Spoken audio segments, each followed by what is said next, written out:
Welcome everybody to the Spider Multiverse, the Chaos Multiverse. It feels like it's the Spider Multiverse because that's all we're talking. It's not all we're talking about, but come on. It is setting up to be the biggest Marvel movie of all time, which is crazy because you think about Infinity War and Endgame and you're like, they're not going to be able to top that until we get to the next multi-phase ending culmination of Avengers or Secret Wars or New Avengers. But no.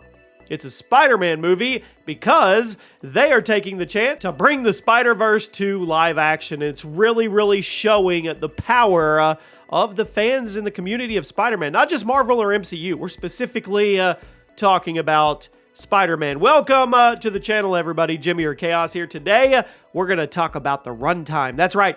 How long will Spider-Man No Way Home actually be? And if you're like me, the longer, the better. And I know I may be in the minority there, but I would be okay if it was a 4-hour movie, to be honest with you. And Infinity War and Endgame were extended versions of Marvel movies in the sense they had so much to unpack, so much to tell, that those were some really long-running movies. And for me, when I sit down in a movie theater and I know I'm going to get a long movie that's something I'm really looking forward to, that's what I want. I want to be in the movie theater. I want to be in the seats. I want the experience to last as long as possible. If it's an hour-and-a-half movie, I'm already a little bit bummed before I even go into it. And this was on our very own Multiverse Direct. This is an article you guys can check out. I'll put a link at the top of this video. And we talk about the runtime actually being leaked by, a movie theater chain, of course. Cineworld Cinemas actually leaked it. Now, this is not confirmed, and until Marvel actually tells us the runtime, because that can change if they want it to change, take out extended footage,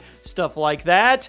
This isn't confirmed. This is a leak. It's alleged. Take it with a grain of salt. But they are saying that because they accidentally released their ticket listings early and they revealed the runtime, that the leaked runtime for Spider-Man No Way Home is 150 minutes long.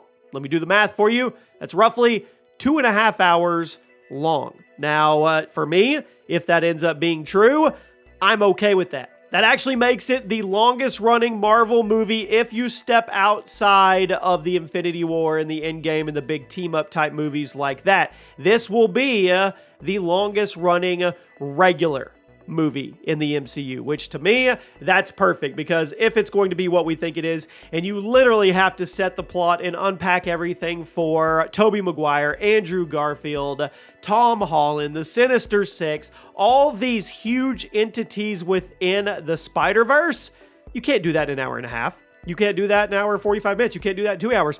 It's going to be tricky to do it in 2.5 hours, to be honest with you. I was more hoping as a fan that this would be a 3-hour movie, personally, but it doesn't look like it's going to be that way, but it's still going to be longer than normal, which gets me excited. Once again, this is not 100% confirmed until Marvel Studios outright says what the runtime will be, but it's what we have to go off with right now, and I'm hoping that's long enough to actually satisfy everybody with all these villains coming in and all the multiple plot lines happening. I think it's a good start. I think it's good news versus bad news. I like getting good Marvel news. I like getting good, positive news. I like the fact that everybody liked Shang-Chi. I like the fact that Venom just got moved up 2 weeks. How often does that happen? Come on, it's always back, and now we're coming back forward.